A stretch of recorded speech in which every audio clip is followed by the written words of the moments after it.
Hi guys, this is my patch breakdown for 14.10/split 2.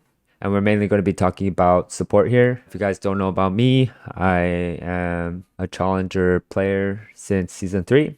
Used to play LCS. So let's get right into it.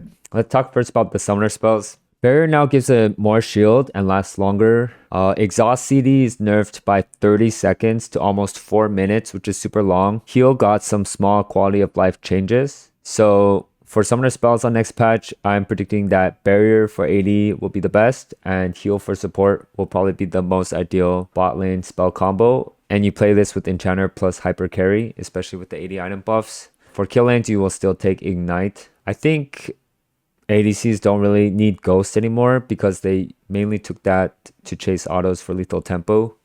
With the barrier buffs, this should be a lot better for AD. Yeah. Next up, let's talk about the boots. So Boots of Swiftness is getting reworked to give movement speed on autos.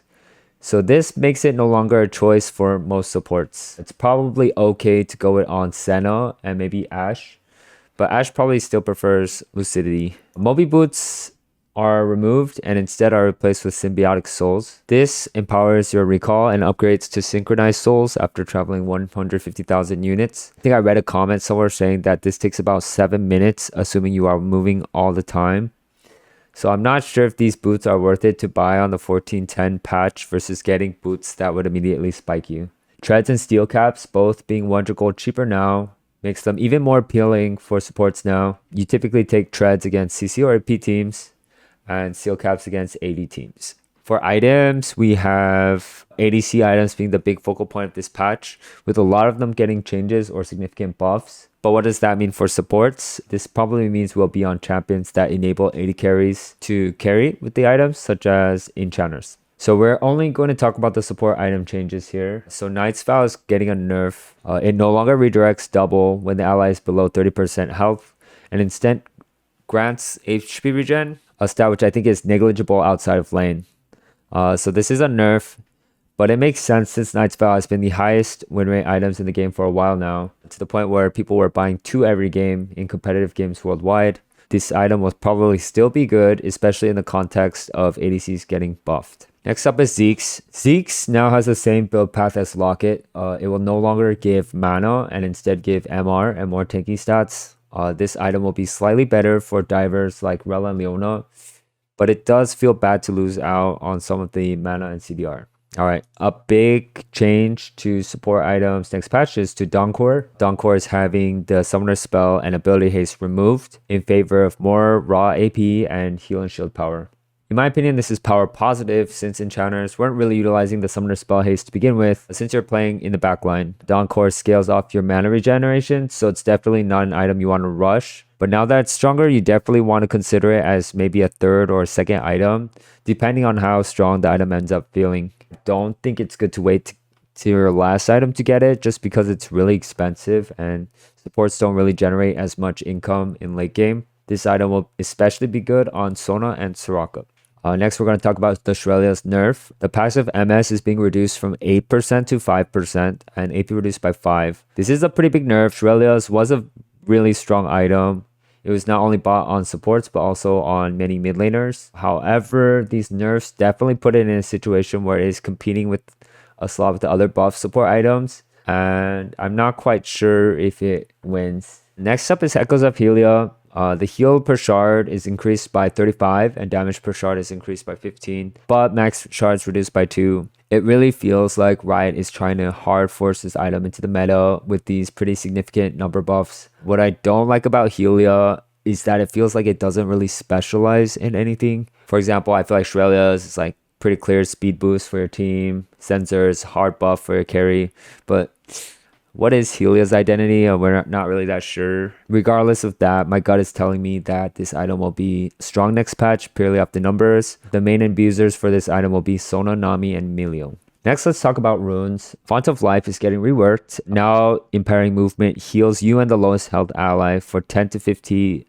It's 10 to 50 linear, but it's lower for ranged champions. The big problem with this, however, is that it has an innate cooldown of 20 seconds. I think the heal number is just too low to justify the cooldown. So this rune is just a lot worse now. Next up is Cashback. This is a rune on the inspiration tree, row 1, that gives you 6% gold back when you purchase legendary items. For an item that costs 2200, that is 132 gold back. So you would need 3 legendary item completions to outvalue magic footwear. It's honestly not that bad of a rune, but it's hard to see myself taking this when it's competing with Hex Flash, which just opens up so many creative options for you. And it's also competing with magic footwear, which is just like a super nice rune, you know, free boots that have extra movement speed. So even though it's a good rune, yeah, unless I really needed boots early, I don't see myself going this over the magic footwear.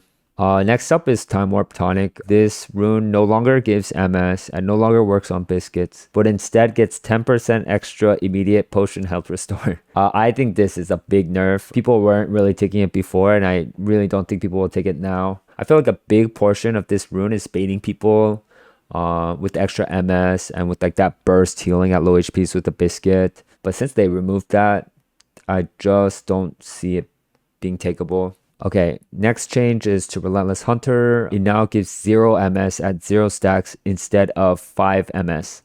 This is, yeah, a big nerf. A lot of supports that couldn't utilize other runes typically went into domination purely to take Relentless Hunter. But with this hefty nerf, I personally don't see myself taking this rune anymore when there are other better generic options now, such as Cosmic Insight in the Inspiration tree.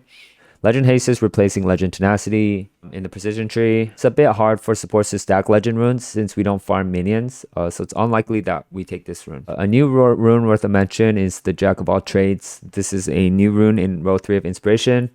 It gives you ability haste and adaptive force depending on how many unique stats you have from items. It's competing for a slot with Cosmic Insight, which is really strong for supports, so I don't think it'll be worth it to go.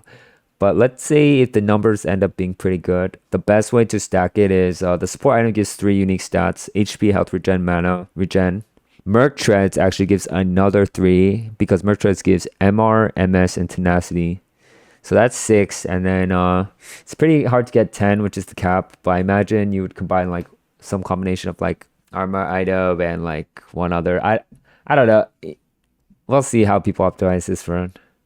I think for supports, so we mostly will take Cosmic Insight anyways. All right, in terms of game systems, minion XP or minion XP split gives slightly more XP now. So for bot laners, that means more experience for us, which means we won't be as under leveled compared to solo laners, which is a very big buff. Yeah.